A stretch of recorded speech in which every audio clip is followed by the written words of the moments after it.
अस्सलाम वालेकुम जी। I hope you are doing good. This is advocate Usman Abid and you are watching the law session. हम CPC पढ़ रहे हैं, इसमें हम ऑर्डर नंबर 9 तक कर चुके हैं। आज हम ऑर्डर नंबर 10 करेंगे। ये रिलेटेड है examination of parties by the court, के कोर्ट की तरफ से पार्टीज़ का एग्जामिन किया जाता है उनको। देखिए, अगर हम सीक्वेंस की बात करें तो प्लेंट फाइल किया गया, उसके बाद समन्स इशू होते हैं डिफेंडेंट को, ताकि उसको पता लग सके उसके अगेंस्ट एक दावा दायर कर लिया गया है। समन्स इशू होने के बाद या तो वो डिफेंडेंट कोर्ट में आ जाएगा, आएगा और अपना रिटन स्टेटमेंट जमा करवाएगा।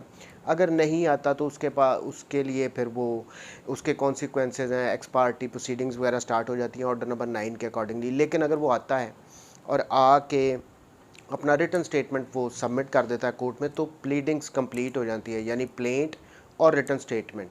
अब यहाँ पे जो नेक्स्ट इम्पॉर्टेंट जंक्शन है इस सिविल प्रोसीजर का, एक सूट का, वो आता है कि कोर्ट ने सेटलमेंट ऑफ इश्यूज़ फ्रेम करने होते हैं।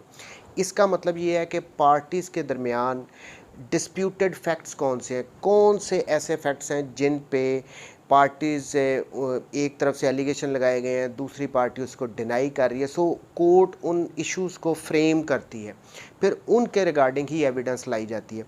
अब यहाँ पे इस ऑर्डर में ये बताया गया है कि इश्यूज़ फ्रेम करने के लिए कोर्ट पार्टीज़ को एग्जामिन भी कर सकती है। कोर्ट ने ये देखना होता है कि कौन से ऐसे फैक्ट्स हैं जो एक की तरफ से अलेज किए गए हैं, दूसरी पार्टी ने उनको एडमिट कर लिया। जिनको एडमिट कर लिया उनको साइड पे कर दो, जो डिस्प्यूटेड हैं सिर्फ उनको फ्रेम करती है कोर्ट। और उसके लिए अगर कोर्ट की क्वेरीज वगैरह हो तो ये इश्यूज़ को डिटरमिन करने के लिए कि कौन से पॉइंट्स हैं जिन पे पार्टीज़ में डिफरेंस है, कोर्ट उनको एग्जामिन भी कर सकती है। अब यहाँ पे मैं एक बात और क्लियर कर दूँ। देखें, ये इश्यूज़ क्यों फ्रेम किए जाते हैं, ये इससे रिलेटेड जो ऑर्डर है ऑर्डर नंबर 14, बट यहाँ पे मैं थोड़ा सा उसको एक्सप्लेन कर दूँ। देखें, फॉर इंस्टेंस अगर तो एक सूट फाइल किया गया, ए ने बी के अगेंस्ट एक सूट फाइल किया, सूट फॉर स्पेसिफिक परफॉर्मेंस। उसमें उसने ये कहा है कि ए का बी के साथ एक रिटन मुआहदा हुआ था और उसको फिर बाद में उसने ऑनर नहीं किया, उसकी टर्म्स को वायलेट किया। सो इस वजह से वो उसने ये सूट फाइल किया, ये प्लेंट आ गया। अब इसमें बी ने जो अपना रिटन स्टेटमेंट सबमिट करवाया, बी ने कोर्ट में आके ये कहा कि यस, मेरे और ए के दरमियान एक रिटन एग्रीमेंट हुआ था और उसके बाद फिर ए ने अपनी इन टर्म्स को वायलेट किया। सो जिसकी वजह से हमारे दरमियान ये पूरा इस पे अमल नहीं हो सका। अब यहाँ पे क्या पहली बात जो ए ने अलेज की थी कि मेरे और ए बी के दरमियान एक एग्रीमेंट हुआ है और वो रिटन फॉर्म में है, और बी ने आके उसको एडमिट ही कर लिया कि यस, हमारे दरमियान है एक एग्रीमेंट। या अगर तो उसने बी ने आके कोर्ट में ये कह दिया होता कि हमारे दरमियान तो कोई एग्रीमेंट ही नहीं हुआ, ये जो एग्रीमेंट ए कह रहा है, ये जो रिटन एग्रीमेंट ये लेके आया, ये फॉल्स है, ये फैब्रिकेटेड, इसे अपनी खुद ही अपनी तरफ से बना लिया है, तो ये एक डिस्प्यूटेड फैक्ट होना था, डिस्प्यूटेड फैक्ट इन इशू होना था। कोर्ट ने इसको फ्रेम करना था कि भाई प्रूव करो ए आप आके कि क्या ये रिटन जो एग्रीमेंट है ये सही है या गलत है, ये डिस्प्यूटेड फैक्ट होना था। लेकिन जब बी ने आके कोर्ट में ये मान ही लिया कि यस, हमारे दरमियान एक एग्रीमेंट हुआ है, तो इसको कोर्ट साइड पे कर देगी। क्या कोर्ट को यहाँ पे अगर कोर्ट ने ये इसमें ये इश्यूज फ्रेम करने का ना रखा जाता तो फिर तो ए को ये भी प्रूव करना पड़ना था कि जी हमारे दरमियान ये एग्रीमेंट हुआ है, दो बी ने एडमिट भी कर लिया है। इसीलिए कानून शहादत ऑर्डर में भी कहा गया है कि एडमिटेड फैक्ट्स को प्रूव करने की ज़रूरत नहीं होती। सो यहाँ पे भी कोर्ट छांटती है प्लीडिंग्स को देख के, प्लेंट को देख के, रिटन स्टेटमेंट को देख के, कौन से एडमिटेड फैक्ट्स हैं उनको साइड पे कर दो, उन पे एविडेंस आपको लाने की ज़रूरत नहीं है। अदरवाइज़ तो एडमिटेड फैक्ट के रिगार्डिंग भी फिर दोनों ने एविडेंस लेके आनी थी। ए आके अपना जो वो सब्सक्राइबर वो वसीका नवीस को लेके आ रहा होता, उन गवाहों को लेके आ रहा होता, जी हमारे सामने ये रिटन एग्रीमेंट हुआ था, जो कि बी ऑलरेडी एडमिट कर रहे। सो कहने का मतलब ये था, इशू फ्रेम करने का मतलब डिस्प्यूटेड फैक्ट्स को अलहदा किया जाता है एडमिटेड फैक्ट्स को।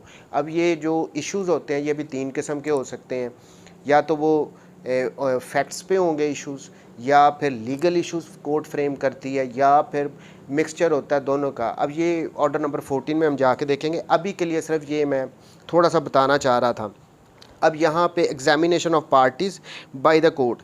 अब इसका रूल 1 क्या कह रहा है, ascertainment whether allegations in pleadings are admitted और डिनाइड।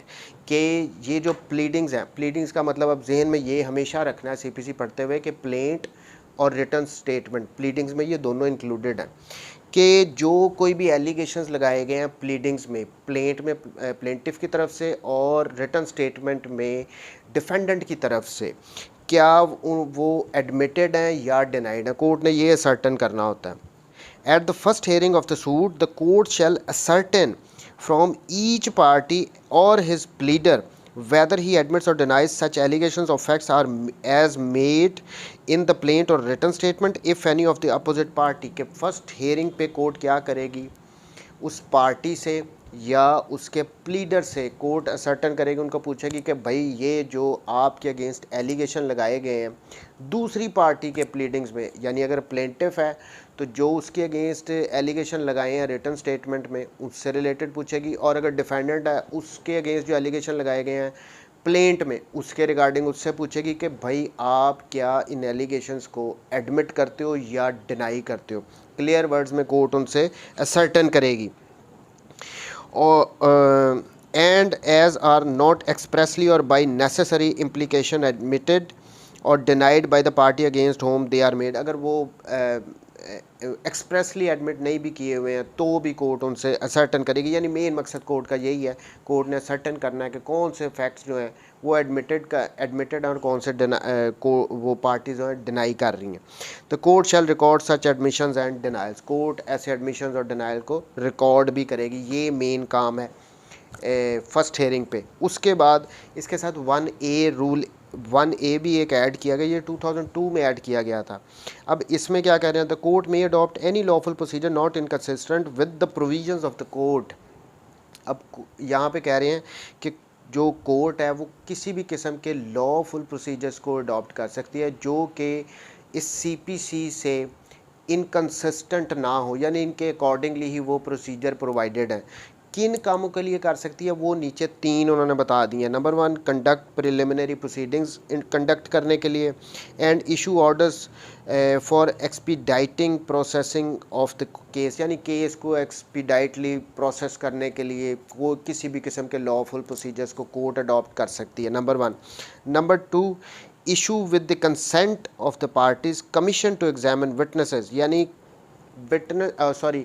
पार्टीज़ की कंसेंट के साथ, उनकी मर्ज़ी के साथ कमीशन को अपॉइंट कर सकती है कि वो जाके विटनेसेस को एग्जामिन करे, एडमिट डॉक्यूमेंट्स की एडमिशन से related, and take other steps for the purposes of the trial, और ट्रायल के पर्पसेस को एक्सपीडाइट करने के लिए इस किस्म के जितने भी वो स्टेप्स है वो ले सकता है। सो ये दूसरा काम कोर्ट कर सकती है।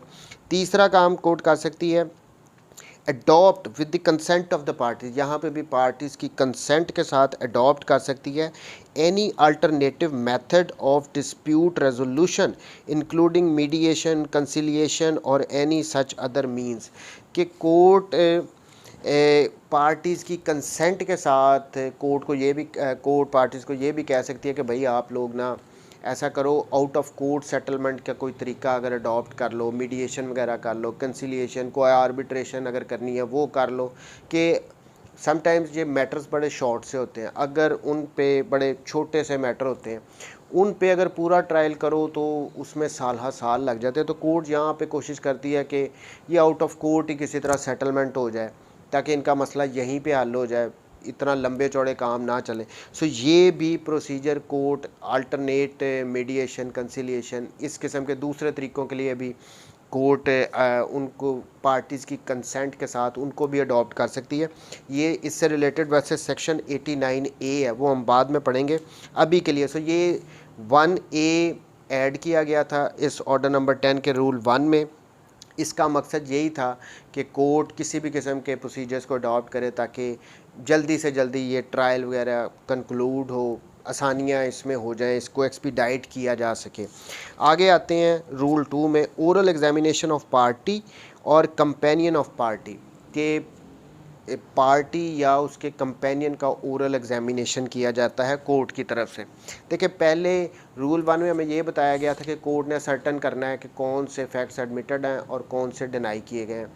लेकिन अगर इस किस्म के हैं कि कोर्ट को सर्टन नहीं किया जा रहा वहाँ पे कोर्ट से, तो कोर्ट फर्दर फिर पार्टीज़ को एग्जामिन भी कर सकती है। वो ये रूल 2 में बताया गया है। Eight the first hearing of the suit को, ये जो फर्स्ट हेयरिंग होगी उस पर भी एग्जामिन कर सकती है, और एट एनी सब्सिक्वेंट हेयरिंग या किसी बाद वाली हेयरिंग पे भी कोर्ट एग्जामिन कर सकती है पार्टीज़ को। At the first hearing of the suit और at any subsequent hearing any party appearing in person, कोई भी पार्टी जो इन पर्सन अपीयर हो रही है और प्रेजेंट इन द कोर्ट या कोर्ट में वो प्रेजेंट है, और any person able to answer any material question relating to the suit by whom such party और हिज प्लीडर इज़ अकम्पनीड, या फिर कोई ऐसा पर्सन जो कि उस कोर्ट में अपीयर है, जो उसको उसके उस सूट के फैक्ट से उसको पता है सारे केस का, वो मटेरियल क्वेश्चंस के आंसर दे सकता है। ऐसे पर्सन को जो प्लीडर की मौजूदगी में वहाँ पे है या पार्टीज़ की मौजूदगी में वहाँ पे है, तो कोर्ट उसको भी एग्जामिन कर सकती है। शैल बी एग्जामिन्ड, लाजमी एग्जामिन किया जाएगा orally bye the court, court की तरफ से, एंड द कोर्ट में, और अगर कोर्ट चाहे if it thinks fit put the course of such examination questions suggested by the either party, तो कोर्ट यहाँ पे उस पार्टी को, या फिर अगर वो इन पर्सन है या वो कोर्ट में प्रेजेंट है, या कोई भी ऐसा पर्सन जो उस पार्टी के साथ कोर्ट में प्रेजेंट है या उनके वकील के साथ कोर्ट में प्रेजेंट है, तो कोर्ट उसको एग्जामिन करेगी ओरली। और फिर यहाँ पे अगर कोर्ट चाहे तो ऐसे क्वेश्चन जो कि अपोजिट पार्टी ने कोर्ट को दिए हों, सजेस्ट किए हों, कोर्ट वो भी उनको पूछ सकती है, क्योंकि कोर्ट ने डिटरमिन करना होता है कि इनके दरमियान डिस्प्यूटेड फैक्ट्स हैं कौन से हैं। सो ये काम कर सकती है कि दूसरी पार्टी के सजेस्ट किए हुए क्वेश्चंस भी यहाँ पे जब उनको ओरली कोर्ट एग्जामिन करेगी तो पूछ सकती है। Rule 3, substance of examination to be written, यानी the substance of the examination shall be reduce to writing by the जज। जज साहब वो जो एग्जामिनेशन कर रहे हैं ना उसको लिखेंगे भी, ये नहीं कि ज़ुबानी कलामी पूछ लिया और बात ख़त्म, वो उनको रिड्यूस टू राइटिंग, उनको रिकॉर्ड पे भी लाना है। And shall form part of the record, और वो फाइल का हिस्सा बन जाएगा, ये जो एग्जामिनेशन यहाँ पे भी किया जाएगा। रूल 4, कॉन्सिक्वेंसेज ऑफ रिफ्यूज़ल और inability of pleader to answer, कि अगर तो रिफ्यूज़ किया जा रहा है या फिर प्लीडर इनएबल है to answer the questions of the court, तो उसके कॉन्सिक्वेंसेज क्या होंगे वो इस सब सेक्शन में बताए गए हैं। Sub rule 1, where the pleader of any party who appears by a pleader, और कोई ऐसा pleader where the pleader of any party who appears by a pleader, कि कोई ऐसा प्लीडर जो किसी प्लीडर के बिहाफ पे किसी केस में पेश हुआ है, और एनी सच पर्सन, या कोई भी ऐसा पर्सन अकम्पनिंग अ प्लीडर जो कि प्लीडर के साथ आया हुआ है, as is referred in rule 2, जो कि रूल 2 में हम ऑलरेडी पढ़ के आए हैं कि कोई भी ऐसा कंपेनियन उसको भी एग्जामिन किया जा सकता है। सो कोई भी प्लीडर जो प्लीडर की तरफ से पेश हुआ हो, या कोई भी ऐसा पर्सन जो उस पार्टी का कंपेनियन है वो कोर्ट में पेश हुआ हो। रिफ्यूज़, उन्होंने रिफ्यूज़ कर दिया कि जी हम जवाब ही नहीं देते, और is unable to answer any material question relating to the suit, या फिर वो अनएबल हैं, उनको पता ही नहीं है केस का, लेकिन वो कोर्ट में पेश हुए हैं, तो इस सिचुएशन में क्या होगा, relating to the suit which the court is of the opinion that the party whom he represents ought to answer and is likely to able to answers if interrogated in person, the court may postpone the hearing of the suit to a future day and direct that such party shall appear in person on such day। बड़ी simple सी बात है, pleader को जवाब ही नहीं आया, फिर जो companion था प्लीडर साहब के साथ जिसको अंडर रूल 2 एग्जामिन किया जा रहा है उसको भी सवालों का जवाब ही नहीं आया, तो कोर्ट क्या करेगी, इस केस को एडजन कर देगी, एक और डेट दे देगी जिसमें कोर्ट कहेगी कि वो जो पार्टी है ना वो इन पर्सन आ जाओ, भाई आप आके जवाब दो, ना तो आपके वकील साहब को कुछ पता है, ना ये जो बंदा आपके बिहाफ पे पेश हो रहा है इसको किसी बात का पता है, तो आप आओ और आप आके जवाब दो। Rule 2, if such party fails without lawful excuse to appear in person on the day so appointed. अब जिस डेट पे कोर्ट ने एडजर्न कर दिया, पार्टीज़ को इन पर्सन बुला लिया, वो पार्टी विदाउट एनी एक्सक्यूज़ उस डेट पे इन पर्सन नहीं आए, the court may pronounce judgment against him और make such order in relation to the suit as it thinks fit. तो यहाँ पे कोर्ट के पास दो ऑप्शंस आ जाएंगी कि कोर्ट अगर तो उसके पास कोई एक्सक्यूज़ नहीं थी, किसी कोई ख़ास उसके पास वजह नहीं थी, लेकिन वो वैसे ही नहीं आया, कोर्ट ने बुला रही है कि आके हमारे सवालों के जवाब दो, वो नहीं आ रहा, वो पार्टी नहीं आ रही तो कोर्ट यहाँ पे उसी वक्त उसका फ़ैसला दे सकती है उस केस का कि भाई वो आया ही नहीं है, तो उसके अगेंस्ट जो भी फ़ैसला कोर्ट देना चाहे तो कोर्ट यहाँ पे जजमेंट ही प्रोनाउंस कर सकती है। दूसरी बात यह है कि कोर्ट को अगर लगे कि नहीं तो किसी और किस्म का भी ऑर्डर दे सकता है। ये दोनों इख्तियार कोर्ट को दे दिए गए हैं। The court may pronounce judgment against him, उसके अगेंस्ट कोर्ट जजमेंट दे सकती है कि उसको बुलाया था, जवाब दो, वो नहीं आ रहा, तो उसके अगेंस्ट कोर्ट फैसला दे सकती है। और make such order in relation to the suit as it thinks fit, या फिर वो दूसरा किसी भी किस्म का ऑर्डर दे सकती है, एडजर्न भी कर सकती है, वट एवर। सो ये था order number 10, examination of parties. ये सिर्फ कोर्ट ने इश्यूज़ को डिटरमिन करने के लिए कोर्ट ये कर